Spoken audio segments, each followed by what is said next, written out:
Hello everyone.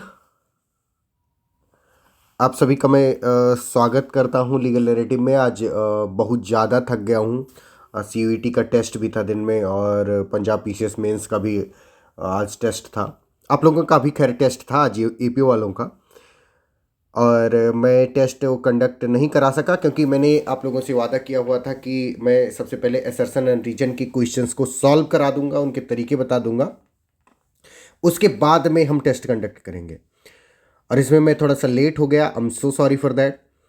चलो अब हम लोग अपने असर्शन रीजन के क्वेश्चंस को बीएनएस, बीएसए, बीएनएसएस के सारे क्वेश्चंस को, सारे क्वेश्चन नहीं मतलब कुछ कुछ क्वेश्चंस को सॉल्व करने की कोशिश करते हैं और देखते हैं कि असर्शन एंड रीजन के क्वेश्चन को हम कैसे अप्रोच करेंगे। राइट, मैं थका हुआ हूँ, थोड़ी एनर्जी कम होगी, इसके लिए आई एम सॉरी। मैं पहले ही बोल दे रहा हूँ, अगर मुझसे कहीं कुछ बताने में थोड़ी बहुत ऊपर नीचे मिस्टेक भी हो जाए तो उसके लिए भी सॉरी, बट मैं अप्रोच आपको बता के जाऊँगा, इसमें कोई डाउट आपको नहीं रखना है। और ये मैं गारंटी करता हूँ कि ये जो सेशन है ये सबके लिए है और मतलब सबके लिए काम आएगा। खैर ये अधिरिचा के कहने पर ये क्लास ली जा रही है और वो भी लाइव ले रहा हूँ, ऐसा नहीं कि मतलब पहले ही रिकॉर्ड करके रख दिया। ठीक है, अधिरिचा सिंह ने कहा कि जब पिछला टेस्ट हुआ अपना यूपीएपीओ प्रीलिम्स का, तो उसने कहा था कि सर असर्शन रीजन के क्वेश्चन सर गलत हो जा रहे हैं बार बार, तो एक ऐसा क्वेश्चन कैसे करें वो समझा दीजिए। तो वो हम बताने की कोशिश करेंगे आज। और जो भी बच्चे जो नहीं कर पा रहे हैं असर्शन रीजन के क्वेश्चन, उनको ये देखना चाहिए और आराम से देखना चाहिए। ठीक है, चलो पहला क्वेश्चन है, under the Bharatiya Nyaya Sanhita the punishment includes death, imprisonment for life. अच्छा, क्वेश्चन पेपर सॉल्व करते टाइम बाबू एक बात का बहुत विशेष ध्यान रखना होता है, वो ये है कि क्वेश्चन के हर एक चीज़ को हम बहुत केयरफुली पढ़ेंगे, हड़बड़ाएंगे नहीं, भागेंगे नहीं, तड़पड़ाएंगे भी नहीं, एकदम से भी नहीं, लोड नहीं लेंगे। ठीक है, अप्रोच सीखने के लिए आए हुए हैं हम, सारे क्वेश्चन सॉल्व नहीं करेंगे, इसके कुछ कुछ क्वेश्चन सॉल्व करेंगे बस। ओके, पहला question, under the Bharatiya Nyaya Sanhita the punishment includes death, imprisonment for life, imprisonment rigorous और simple, forfeiture of property, fine and community service. ठीक है, अब फिर रीजन दिया हुआ है कि community service is introduced as a new form of punishment to promote rehabilitation. अब अगर हम लोग अपने भारतीय न्याय संहिता का सेक्शन 4 पढ़े होंगे तो सेक्शन 4 में हमको इनोमरेट कर दिया गया है कि जो डेथ सेंटेंस है, जो इम्प्रिजनमेंट फॉर लाइफ है, जो इम्प्रिजनमेंट चाहे रिगरस हो चाहे सिंपल हो, फॉरफीचर ऑफ प्रॉपर्टी, ऐसे दिया हुआ है, meaning thereby this is true. अच्छा, अब ये कैसे मैं ट्रू बता पा रहा हूं, क्यों? क्योंकि हमने पढ़ा हुआ है। तो सब असर्शन रीजन का पहला रूल कि आपको असर्शन रीजन वाले क्वेश्चन को सॉल्व करने का पहला रूल है कि आपको अपने सब्जेक्ट की थॉरो अंडरस्टैंडिंग होनी चाहिए, वो चीज़ें रटी होनी चाहिए। मैं बार बार ये बात बताता रहता हूँ कि जो जुडिशरी का एग्ज़ाम है, जो एपीओ का एग्ज़ाम है, या लॉ से रिलेटेड जो भी एग्ज़ाम है, they are not the exam of understanding, they are not the exam of IQ, they are exam of rote learning. Rote learning, तुम कितना ज़्यादा रट्टा मार लेते हो इस बात पे डिपेंड करता है कि तुम कितना अच्छे से परफॉर्म कर पाओगे। ये बात ठीक है।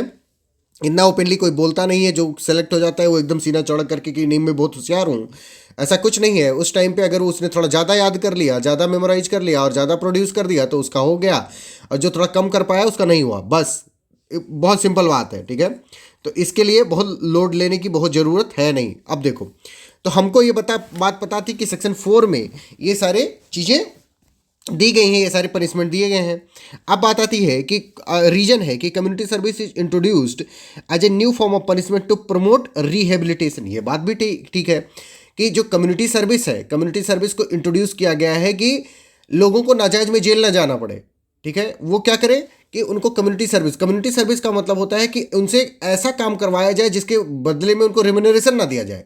जैसे कहीं पर मतलब कूड़ा करकट है तो वहाँ पे उनसे सफाई करवा दी जाए, कहीं पर कोई वृद्धाश्रम है उसमें सेवा करा दी जाए, कम्युनिटी की सेवा करवा दी जाए, कुल मिलाकर के। बात ठीक है, समझ पा रहे हो? तो the purpose of community service is rehabilitation, मतलब उनको सजा देने का वो नहीं है, उनको ये टाइम देने का है, प्रायश्चित करने का टाइम देने का है कि भैया तुम जब भी सर्विस करने जाओ तो तुम प्रायश्चित करो। इतनी बात ठीक है। अब ये स्टेटमेंट भी इंडिविजुअली सही है, ये स्टेटमेंट भी इंडिविजुअली सही है। हम ऑप्शन पे तुरंत नहीं कूदेंगे, हर एक जो स्टेटमेंट है उसको हम इंडिविजुअली चेक करने की कोशिश करेंगे। ये बात ठीक है, इतनी बात समझ में आई। जब हम असर्शन रीजन के क्वेश्चन को सॉल्व कर रहे होंगे तब हम क्या चेक करेंगे कि असर्शन अपना इंडिविजुअली करेक्ट है कि नहीं करेक्ट है। करेक्ट है अपने वाले केस में। रीजन इंडिविजुअली करेक्ट है कि नहीं करेक्ट है, इंडिविजुअली करेक्ट है। अब हम चेक करेंगे, ध्यान से सुनो, अब हम चेक करेंगे if R directly justifies or clarifies A or not. तो आर का ए के साथ जो क्लेरिफिकेशन, जस्टिफिकेशन या कनेक्शन में कहूं या एक्सप्लेनेशन में कहूं तो वो कोई भी डायरेक्ट कनेक्शन नहीं है। ये बात समझ में आ रही है? तो हम क्या आंसर मार्क करेंगे? तो हम, अब तुम खुद सोचो कि कम्युनिटी, इसमें इनलिस्ट किया गया, इनुमरेट किया गया है कि डेथ हुआ, इम्प्रिजनमेंट हुआ, फॉरफीचर ऑफ प्रॉपर्टी हुआ, फाइन हुआ, कम्युनिटी सर्विस, ये इनलिस्टेड है। अब सेक्शन 4 में ये बात नहीं बताई गई है कहीं पर कि कम्युनिटी सर्विस रिहेबिलिटेशन के लिए इंट्रोड्यूस किया गया है और इसलिए वो उस लिस्ट के साथ में उसको लिख दिया गया। Meaning thereby the reason is not explaining, not directly justifying, not clarifying assertion. इतनी बात समझ पा रही हो अदरिचा, स्तुति प्रिया, पीयूष सिंह, समझ पा रहे हो बेटा? तो हमको क्या करना है, हमको क्या पकड़ना है? हमको ये पकड़ने की कोशिश करना है कि क्या ये इंडिविजुअली आपस में करेक्ट है कि नहीं कहें। इंडिविजुअली इन दोनों को हम सेपरेट एंटिटी मानेंगे, इनको हम सिंगल क्वेश्चन का हिस्सा नहीं मानेंगे। इसको एक अलग स्टेटमेंट मान के हम इसकी वैलिडिटी, इसकी ट्रुथफुलनेस, इसकी करेक्टनेस चेक करेंगे। नंबर 2, रीजन की भी अलग सेपरेट एंटिटी मान करके, सेपरेट स्टेटमेंट मान करके उसकी करेक्टनेस को चेक करेंगे। अब दोनों को हमने चेक कर लिया, अब हम चेक करेंगे, ये बहुत इंपॉर्टेंट बात बता रहा हूं, अब हम चेक करेंगे कि क्या आर डायरेक्टली जस्टिफाई कर रहा है ए को, यानी असर्शन को, या नहीं कर रहा है। क्या आर असर्शन को डायरेक्टली क्लेरिफाई कर रहा है कि नहीं कर रहा है। ये बात समझ में आ रही है? If R is related but not explanatory, तो हम क्या करेंगे, ऑप्शन बी को चूज करेंगे। फिर से बताता हूं, जैसे अपना असर्शन और रीजन कनेक्टेड तो है बेटा, समझो बात को, कनेक्टेड तो है, but our reason is not explanatory in nature of assertion. ये बात समझ में आ रही है? अब ऐसा क्यों होगा? जब हम सेक्शन 4 के कंटेंट को अच्छे से पढ़ेंगे तो हमको ये बात समझ में आएगी कि ये कहीं पर भी किसी भी कोने से उस बात को जस्टिफाई नहीं कर रहा, इस असर्शन को जस्टिफाई नहीं कर रहा। इसलिए हम क्या मार्क करेंगे, ध्यान से देखो, हम क्या चूज कर रहे हैं इस क्वेश्चन में, हम क्या चूज कर रहे हैं बेटा, क्या चूज कर रहे हैं? हम ये चूज कर रहे हैं कि both A and R are true, क्योंकि हमने इंडिविजुअली देखा कि असर्शन भी सही है, रीजन भी सही है, but R is not correct explanation of A. क्यों करेक्ट एक्सप्लेनेशन नहीं है? इसलिए नहीं है because R is not directly justifying और clarifying the assertion. When the reason is not directly clarifying और justifying a reason, assertion, then we have to go with both A and R are true, are correct, but region is not the correct explanation of A। ये बात ठीक है, इतनी बात समझ में आ गई। तो ऑप्शन इसका कौन सा सही हो जाएगा? ऑप्शन बी सही हो जाएगा, ऑप्शन बी सही हो जाएगा। ठीक है, अब हम लोग अपने नेक्स्ट क्वेश्चन की तरफ बढ़ते हैं। नेक्स्ट क्वेश्चन है, the appropriate government can commute any punishment under the Sanhita, Sanhita मतलब Bharatiya Nyaya Sanhita, without the consent of the offender, without the consent of the offender. ये बात ठीक है। सेक्शन 5 जब हम पढ़ते हैं बीएनएस का, सेक्शन 5 बीएनएस का, सेक्शन 5 जो है वो गवर्नमेंट को, अप्रोप्रिएट गवर्नमेंट को पावर देता है to commute punishment without the consent of the offender. Meaning thereby the assertion is the direct replica of section 5 of the Bharatiya Nyaya संहिता। ये बात ठीक है, इतनी बात समझ में आ गई। The reason that commutation is governed by section 474 of the Bharatiya Nagarik Suraksha Sanhita is directly explaining the legal basis for this commutation, कि क्यों ऑफेंडर का क्यों कंसेंट नहीं लिया जाना चाहिए। क्यों? क्योंकि वो गवर्न किया जाता है 474 से, और 474 में यह बात बताई गई है जो अप्रोप्रिएट गवर्नमेंट होगी वो क्या क्या मेजर लेगी, क्या क्या चीजें चेक करेगी। मीनिंग देयर बाई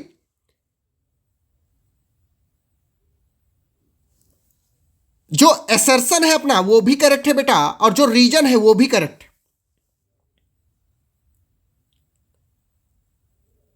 अब ये जो है कि commutation is governed by section 474 of the Bharatiya Nagarik Suraksha संहिता 2023।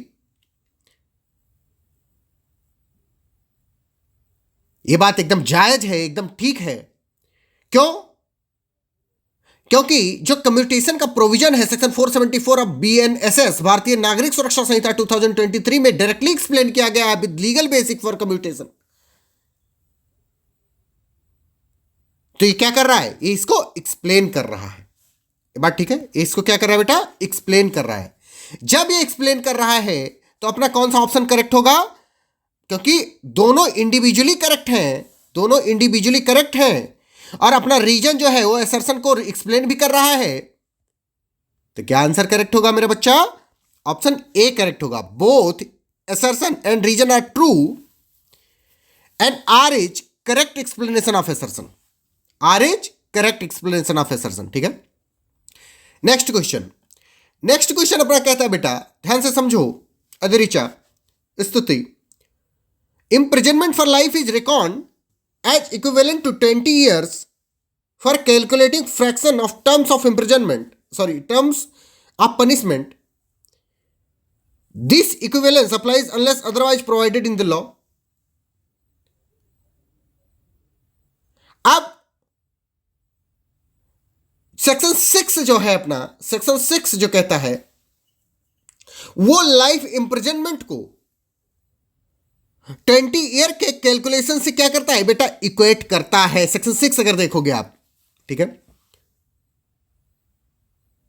अगर उस लाइफ इंप्रिजनमेंट के हमको नंबर्स काउंट करने होंगे, हमको ईयर ऑफ इंप्रिजनमेंट काउंट करना होगा, तो हम सेक्शन 6 की तरफ देखेंगे। और सेक्शन 6 कहता है कि life imprisonment means 20 years for the purpose of calculation.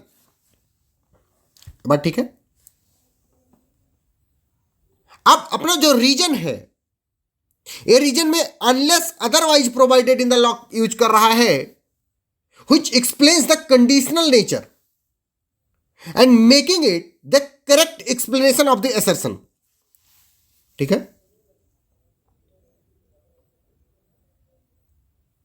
ये बात समझ पा रहे हो? मतलब कि लाइफ इंप्रिजनमेंट को हम 20 ईयर मानेंगे बशर्ते कि उसका कोई एक्सेप्शन ना हो, unless otherwise provided in the law. किसी दूसरे लॉ में अगर उसको किसी दूसरी तरीके से बताया गया होगा, किसी दूसरे लॉ में अगर बताया गया कि लाइफ इंप्रिजनमेंट मीन्स 30 ईयर्स या 40 ईयर्स या 50 ईयर्स या 100 ईयर्स या natural life of the offender और कन्विक्टेड पर्सन, तो हम उस चीज को लेंगे बेटा। ये बात ठीक है? ये बात समझ पा रहे हो? अब इसमें हमको क्या अटेंशन देने वाली बात है, क्या ध्यान देने वाली बात है? हमको जो कभी भी किसी भी प्रोविजन में phrase like unless otherwise provided वगैरह दिए हों, तो उन पे बहुत विशेष ध्यान देना है। Why? Because they indicate the conditions, because they indicate a condition, and the condition is if any other law would be providing some other timeline, then we will go with that timeline. हम 20 year तब नहीं मानेंगे। Meaning thereby the reason is explaining the assertion. The reason is explaining the assertion. तो अपना क्या answer हो जाएगा? Both A and R is true and R is the correct explanation of A. ये बात ठीक है बेटा? समझ पा रहे हो सब लोग? अब अगला question, in default of payment of fine the court can impose imprisonment not exceeding 1/4 of the minimum term of the for the offence. Assertion जो है अपना, वो कहता है 1/4 limit for the default imprisonment. अगर हम सेक्शन 8 पढ़ेंगे बेटा, सेक्शन 8 उसमें बात लिखी हुई है, ठीक है। Reason is the limit applies only when the offense is punishable with imprisonment as well as fine।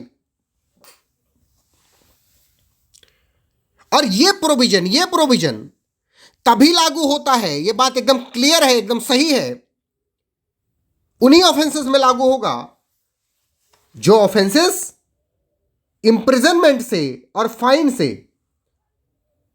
दोनों से क्या होंगे, दोनों से क्या होंगे, पनिशेबल होंगे। और जो ये डिफॉल्ट होता है, इन default of payment of fine the court can impose not exceeding 1/4 of the maximum term of for the offence. इसका क्या मतलब होता है, इसको मैं एक बार समझा देता हूं, क्योंकि कई बार ये डाउट सब लोग पूछ चुके हो।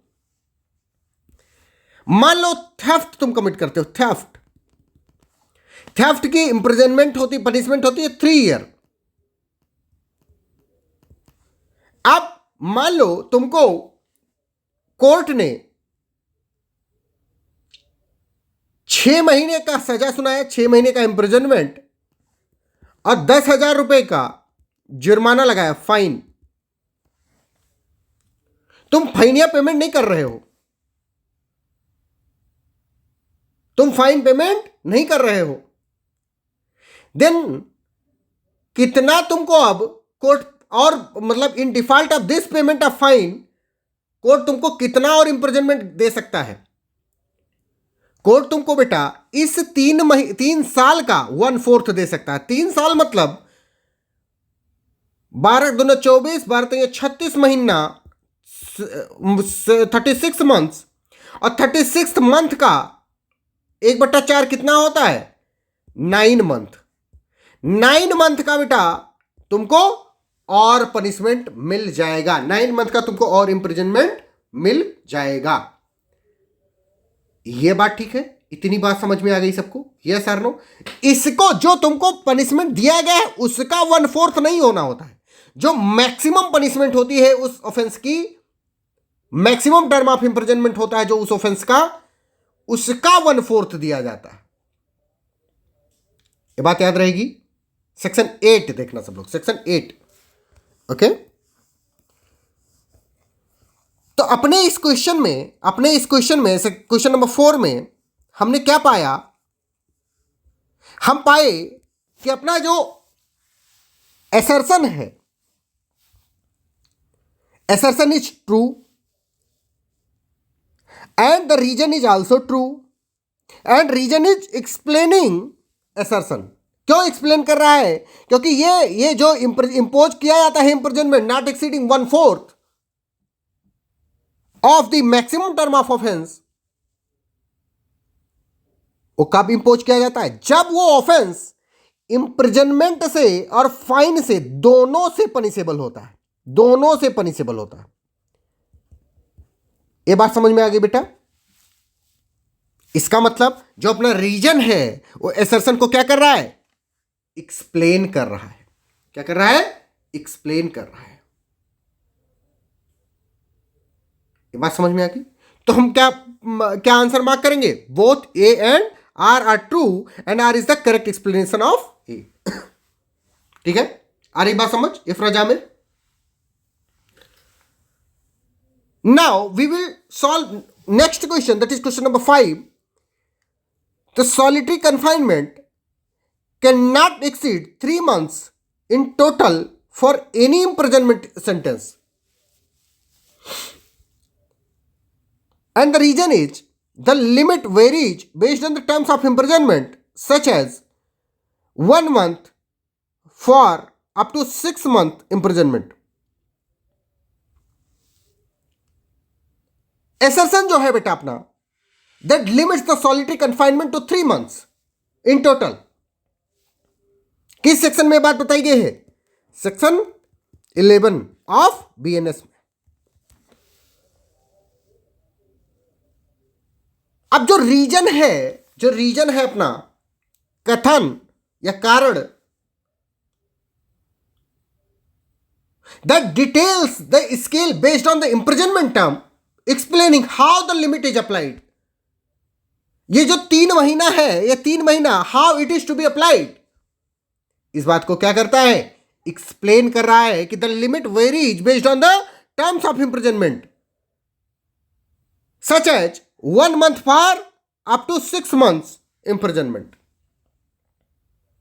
एक्सप्लेन कर रहा है, एक्सप्लेन कर रहा है कि वो 3 महीना जो सॉलिटरी कंफाइनमेंट दिया जा सकता, कैसे दिया जाएगा, इस बात को एक्सप्लेन कर रहा है वो। इसका मतलब असर्शन भी सही है, रीजन भी सही है, और ये जो रीजन है ये इस असर्शन को क्या कर रहा है, एक्सप्लेन कर रहा है। ये जो रीजन है ये असर्शन को क्या कर रहा है मेरा बच्चा, एक्सप्लेन कर रहा है। इतनी बात समझ में आ गई सबको? Yes or no, yes or no?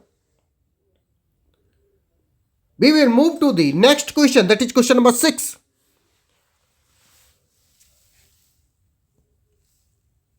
Assertion है under the provision of this संहिता मतलब BNS,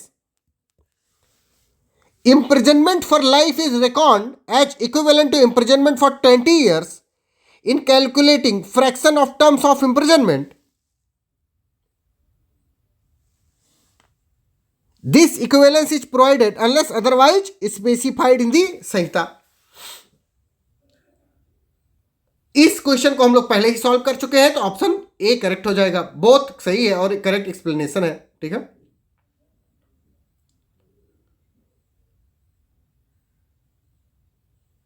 क्वेश्चन नंबर 7 है, in cases where an offender is punishable with imprisonment of either description, the court can direct that the imprisonment be wholly rigorous, wholly simple, or partly rigorous and partly simple. Court कर सकती है, court can do it. जो assertion है ये अपने section 7 को reflect कर रहा है। कोर्ट को फ्लेक्सिबिलिटी दी गई है कि टाइप, कौन से टाइप का वो इंप्रिजनमेंट लगाना चाहता है, और रीजन क्या है कि this flexibility allows the court to tailor the punishment according to the nature of the offences. Reason explain कर रहा है कि क्यों दिया गया है कोर्ट को, कि कोर्ट उसको पार्टली रिग्रेस बना दे, पार्टली सिंपल बना दे।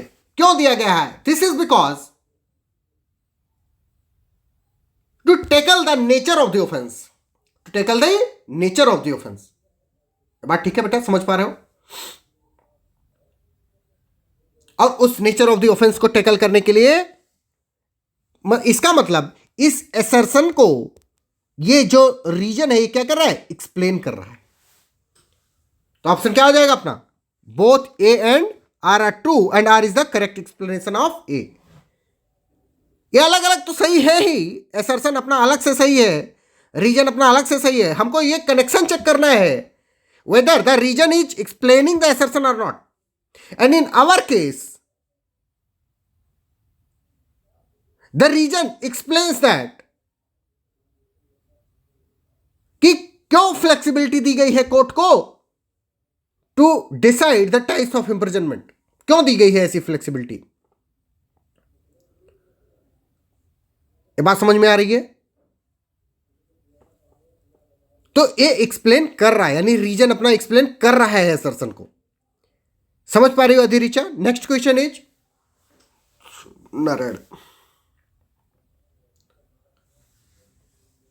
The term of imprisonment in default of payment of fine shall not exceed 1/4 of the maximum term of imprisonment fixed for the offence if it is punishable with imprisonment as well as fine. The provision ensure the punishment of non payment remains proportionate to the original offence, proportionate to the original offence. अपना assertion है कि 1/4, वो अभी जो ऊपर अभी हमने समझाया था आपको कि maximum term of imprisonment in default of payment of fine तुम दे सकते हो 1/4 of the maximum term of imprisonment, अभी थेफ्ट वाला समझाया था। इसका मतलब असर्शन सही है। अब असर्शन क्यों सही है, उसके पीछे का रीजन है, the provision ensure that the punishment for non payment remains proportionate to the original offence. ऐसा ना हो जाए कि थेफ्ट के लिए मैक्सिमम पनिशमेंट 3 साल है और उसके default of payment of fine के लिए तुमको 5 साल की सजा दे दी जाए। Meaning thereby our reason is explaining our assertion। ये बात ठीक है। जो रीजन है, that reason is highlighting the proportionality which is the underlying principle to prevent the excessive punishment for the default of payment of fine। ऐसा ना हो जाए कि 3 साल की थेफ्ट की सजा थी लेकिन 15 साल की तुमको default of payment of fine के लिए डाल दिया जाए, तुम्हारी जिंदगी सड़ जाए जेल में। ऐसा नहीं होना चाहिए। In order to maintain the proportionality, ये लिख दिया गया है लॉ में ही कि कितना दिया जाएगा, मैक्सिमम पनिशमेंट का 1/4 दिया जाएगा। इसका मतलब यह है कि अपना रीजन जो है, this reason is explaining our assertion, this reason is explaining our assertion. इतनी बात समझ में आ रही सबको? यस और नो? तो क्या हो जाएगा? ऑप्शन ए करेक्ट हो जाएगा। Question number 9 is when an offender is guilty of an offense made up of parts each of which is itself an offense, they shall not be punished for more than one such offense unless expressly provided। Section 9 जब हम पढ़ेंगे, section 9, तो जो section 9 है बेटा, that prevents the multiple punishment for the composite offences. Composite offences के लिए, composite offences के लिए वो क्या करता है? मल्टीपल पनिशमेंट को रोकता है। And the reason is this prevents cumulative punishment for the same act to avoid injustice. भैया तुमने छोटा छोटा 3 4 5 6 काम कर दिया, ऑफेंस कर दिया, सबके लिए अगर सजा मान लो 3 साल की है और तुमने 5 किया हो तो 15 साल की सजा हो जाएगी तुमको। तो इससे क्या हो जाएगा? इनजस्टिस हो जाएगा। क्या हो जाएगा? इनजस्टिस हो जाएगा। So the reason explains that to avoid the injustice by limiting to 1 punishment सिर्फ दिया जाएगा। ठीक है, जो उसमें से मैक्सिमम पनिशमेंट होगा वो दे दिया जाएगा। ठीक है, meaning thereby our reason is directly supporting to the assertion, directly supporting to the assertion. ये बात समझ में आ रही है? ये बात समझ में आ रही है? इसका मतलब क्या आंसर करेक्ट हो जाएगा? Adhiricha, option A is correct. Both A and R is true and R is the correct explanation of A. R is the correct explanation of A. ये बात ठीक है? इतनी बात सबको समझ में आ गई? Question number 10 is an offender convicted of an offence under chapter 10 and, ये क्या लिखा? 12 नहीं लिखा हुआ है। 10 5 15 2 17 17 with imprisonment of 3 years or more if guilty of another such offense shall be subject to enhanced punishment up to imprisonment for life। जो assertion है ये अपने सेक्शन 13 की लैंग्वेज बोल रहा है। सेक्शन 13 अगर पढ़ोगे तो section 13 provides enhanced punishment for repeat offenders. Repeat offender अगर तुम हो तो तुमको इनहेंस्ड पनिशमेंट मिलेगी। और वो कौन कौन से चैप्टर में मिलेगी? चैप्टर 10 और चैप्टर 17 में मिलेगी। ठीक है, अब रीजन क्या है? This provision aims to deter habitual offender. बिल्कुल ठीक बात है। हैबिचुअल ऑफेंडर को रोकने के लिए क्या रीजन है? रीजन बता रहा है कि हैबिचुअल ऑफेंडर को रोकने के लिए उसको बढ़ा चढ़ा करके पनिशमेंट दिया जाएगा। Meaning thereby our reason is explaining the assertion. अब समझ में आ रही होगी बात? अब समझ में आ रही हो? इसीलिए मैं एक ही ऑप्शन करेक्ट करके ज्यादातर लाया हूं कि आप समझ पाओ कि कैसे एक्सप्लेन कर रहा होता है। अगर ये लिंक नहीं मिल रहा होगा तो वो एक्सप्लेन नहीं कर रहा होगा तो अपना हमारा कोई दूसरा ऑप्शन करेक्ट हो जाएगा। ये बात ठीक है? समझ में आ रही है? स्तुति, इफ्रा, प्रीति मिश्रा, बताओ बेटा समझ में आ रहा है सबको? डायरेक्टली एक्सप्लेन कर रहा है। जब डायरेक्टली एक्सप्लेन कर रहा है तो अपना ऑप्शन ए करेक्ट हो जाएगा। नेक्स्ट क्वेश्चन इज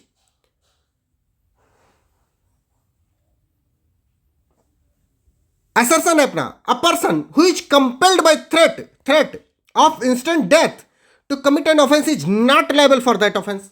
रीजन है this exception does not apply to the murder और offences against the state punishable with death. Section 32 में जब हम पढ़ेंगे, सेक्शन 32 वो कहता है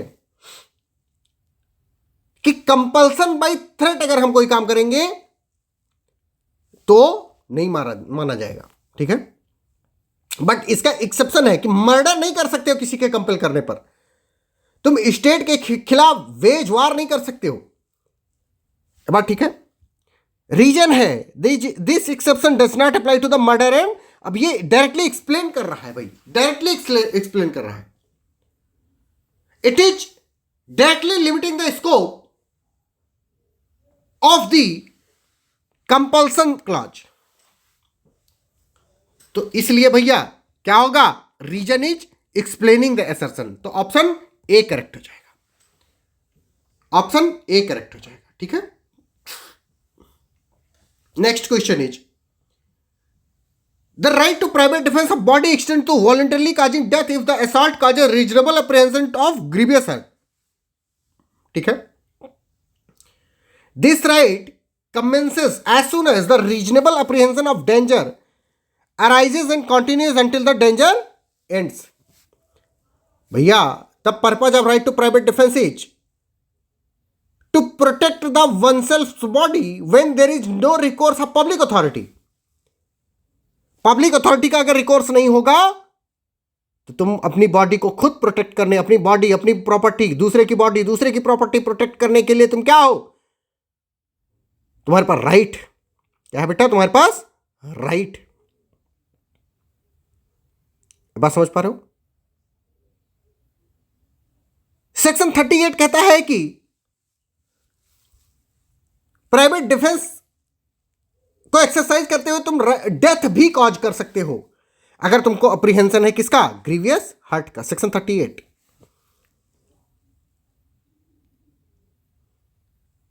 और सेक्शन 40 बताता है, section 40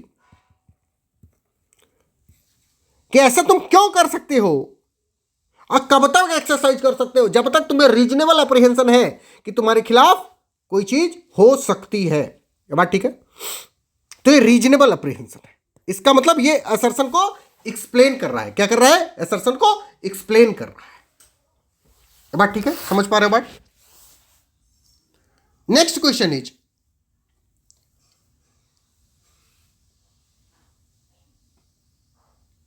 an act done in good faith for the benefit of the child under 12 years of age even without the consent is not an offense if it causes slight harm. Section 27 को reflect कर रहा है. Section 27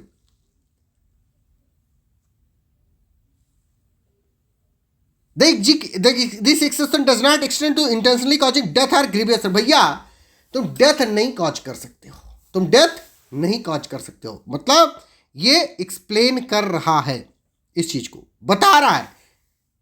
explain करने का मतलब होता है कि उसके दायरे को बता रहा हो, उसके स्कोप को बता रहा हो, या तो लिमिट कर रहा हो या तो एक्सपेंड कर रहा हो. तो ये क्या कर रहा है, इसके दायरे को लिमिट कर रहा है, directly explaining the limits of the section 27. तो हो गया, रीजन क्या कर रहा है, असर्शन को एक्सप्लेन कर रहा है. ऑप्शन ए करेक्ट हो गया. ये बात ठीक है. Next question is consent given under fear of injury और misconception of fact is not valid consent under the law. Reason is such consent does not justify acts that would otherwise be offenses like causing harm. Assertion जो कहता है वो इनवैलिडिटी of the consent की बात करता है कि भैया सेक्शन 28 के अकॉर्डिंग अगर तुम कंसेंट किसी मिसकंसेप्शन ऑफ फैक्ट में देते हो या फियर ऑफ इंजरी में देते हो तो उस कंसेंट को कंसेंट नहीं माना जाएगा, क्योंकि because there is no free consent. Consent means free consent, free consent होना चाहिए तुम्हारा। बात ठीक है?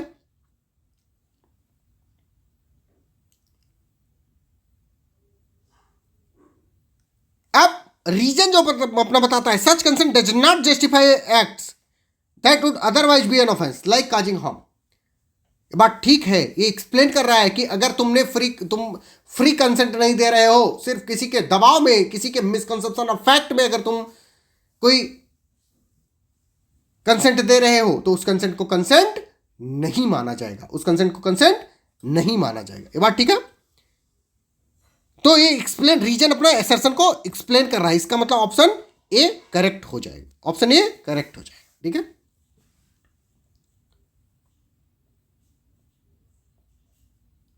क्वेश्चन नंबर 15 कहता है अपना, there is no right of private defence against an act done by a public servant in good faith under the colour of his office. ये बात ठीक है?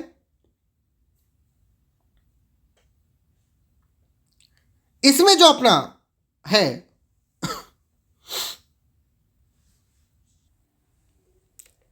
जहां पर भी एब्सोल्यूट वर्ड आ जाए बेटा, ध्यान रखना, जहां पर एब्सोल्यूट वर्ड आ जाए वो ऑप्शन गलत होता है। तो यहां पे एब्सोल्यूट वर्ड आया हुआ है, there is no right of private defence.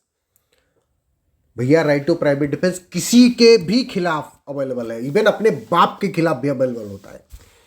ये कह रहा है कि there is no right of private defence against an act done by a public servant in good faith under colour of his office. एक गलत बात है। नो, ये एकदम एब्सोल्यूट बता दिया। ये पार्सली ट्रू है, पार्सली ट्रू है, बट एब्सोल्युटली ट्रू नहीं है। This restriction does not apply if, ये देखो लिखा हुआ है, not apply if the act causes reasonable apprehension of death और ग्रीवियस हर्ट। ये बात ठीक है, रीजन ट्रू है, बट असर्शन ठीक नहीं है, असर्शन ठीक नहीं। ये बात समझ पा रहे हो?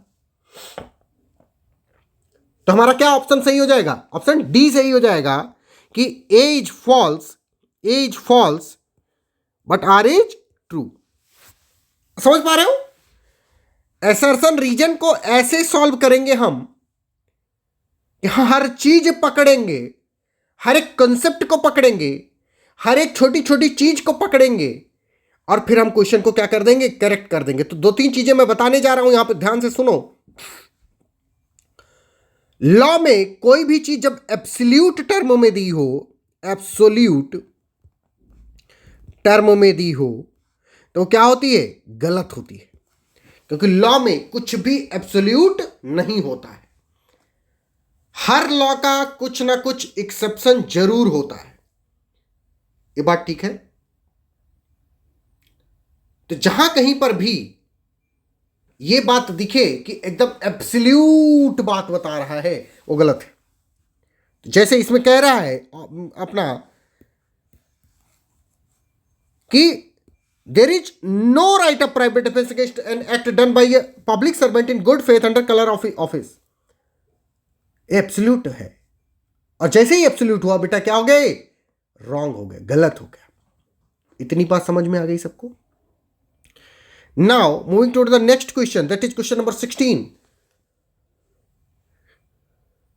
पहला है assertion, the person who instigates another to commit an offence, instigate an offense is considered an abettor even if the offense is not committed। Section 46 का एक्सप्लेनेशन 2 देखेंगे अगर हम, सेक्शन 46 का एक्सप्लेनेशन 2 देखेंगे अगर, तो हमको पता चलेगा कि जो असर्शन कह रहा है, एकदम क्या कह रहा है? ठीक बात कह रहा है, एकदम ठीक बात कह रहा है। रीजन क्या है? To constitute abetment it is not necessary that the act abetted should be committed. Explain कर रहा है इस बात को, यानी reason is explaining the assertion, meaning thereby अपना जो क्या है option A, both A and R true and R is the correct explanation of A, ये क्या हो गया? सही हो गया। तो इस तरह से हम सारे क्वेश्चन को क्या करेंगे? सॉल्व कर लेंगे। और ये अब आप लोगों की ड्यूटी है कि ये इस पीडीएफ में दिए गए सारे क्वेश्चन को सॉल्व करोगे, even with the help of bare act. और उसके बाद में अगर नहीं समझ पाओगे तो हम एक आंसर की बना करके इसकी क्या करेंगे? दे देंगे। ये बात ठीक है? अब मेरा बोलने का मन नहीं कर रहा है, मेरा सिर फटा जा रहा है, बहुत तेज दर्द हो रहा है सिर। तो इसलिए इस क्लास को मैं यहीं पर बंद करता हूं। मुझे लगता है कि मैंने आप लोगों को जरूरत भर की चीजें समझा दी। ठीक है, चलो bye bye, Radhe Radhe, good night.